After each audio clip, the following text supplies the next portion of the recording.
Will's asked me here to talk about what we see as a role of financial services in supporting the levelling up agenda.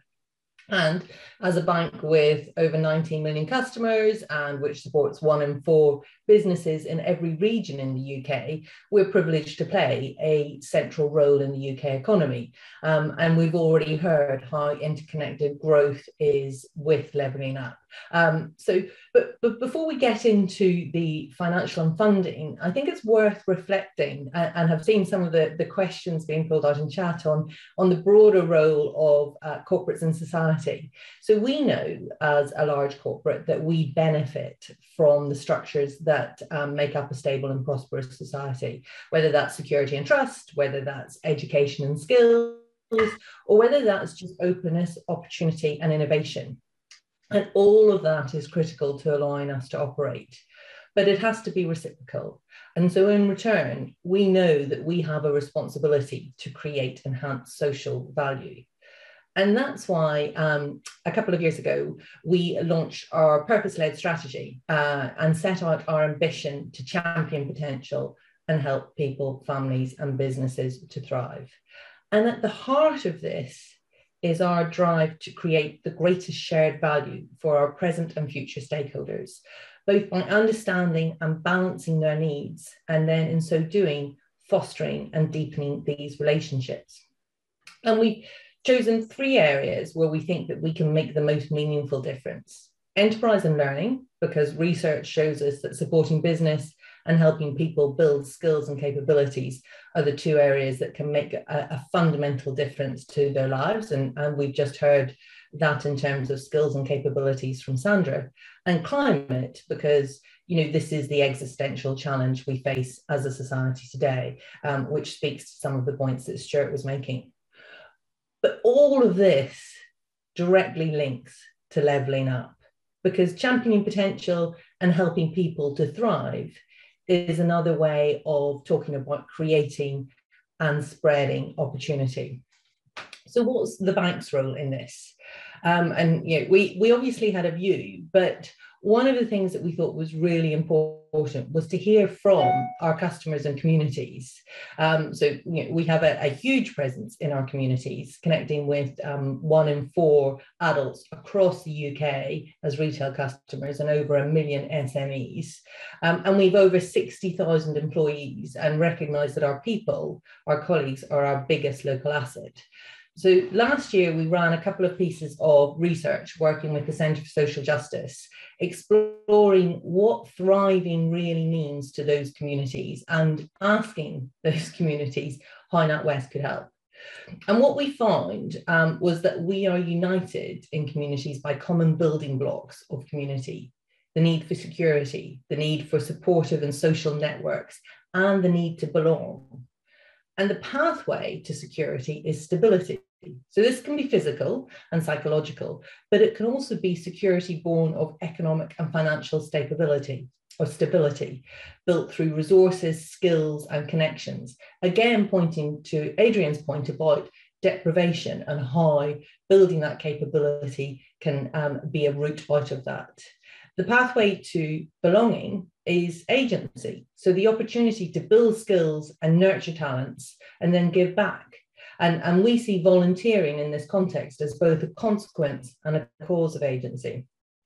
And finally, this research showed that people tended to view all sectors as responsible for building thriving communities, starting with themselves and their own role, but they also asked for help to build the skills and agency to do so. And that's where we as NatWest can come in. But we can't do everything and we can't do it alone. This is really about us deploying and combining all of our assets intelligently, so human, social, and financial capital to help people thrive. And absolutely a fundamental part of that is funding. We're the UK's leading business bank. We've £47 billion of net lending to SMEs. So we know that one of our core roles is a lender. And we've made a series of funding commitments to support the delivery of this strategy. So again, to Stuart's point about innovation, we've just committed to providing 100 billion of funding for climate and sustainable finance to the end of 2025. And that's because we understand that finance is a key enabler in the drive to net zero. And our role is as much about supporting innovation and encouraging innovation so our customers can benefit from the opportunities that are coming, as well as it is about stopping harmful behaviour. Enterprise is one of our focus areas because we know enterprise is the lifeblood of a thriving economy. And so we're committed to removing barriers and providing more opportunities to support companies as they grow, and with a specific focus on supporting underrepresented groups and tackling geographic inequality. And again, to Adrian's point about funding being very much concentrated in London, we have committed to helping create an additional 50,000 new businesses by 2023, and for 75% of these to be created outside London and the South East. And we've also committed that 60% of these should be led by females and 20% to come from Black, Asian and minority ethnic backgrounds, because this is how we are going to tackle the barriers to those underrepresented groups. And we've set aside 2 billion in a fund specifically to support female-led businesses since 2020. And it's also why earlier this year we made a commitment to dedicate 6 billion to supporting SMEs to scale and grow, and put 4 billion of that to be allocated outside London, because we recognise the need for funding not to just be concentrated in London. And it's also why, beyond debt funding and through our private banking business, we've partnered with the British Growth Fund to raise and provide additional funding and growth capital to support SMEs. And again, their focus is very much UK-wide. But it's more than about funding, because financial capital is just one element of the help that we can provide and that people need. So as well as the funding, this year we've had over 35,000 interactions with entrepreneurs in the first half of the year on mentoring, webinars and coaching. It's why we've invested in 12 accelerator hubs, again, located throughout the UK, to provide entrepreneurs with access to co-working spaces, mentoring, tailored events, and a community of like-minded entrepreneurs. And to give you a sense of the impact that just that investment in the accelerator hubs has had, the total turnover of businesses supported by this accelerator programme since 2018 is 362 million. And 2,600 jobs have been created.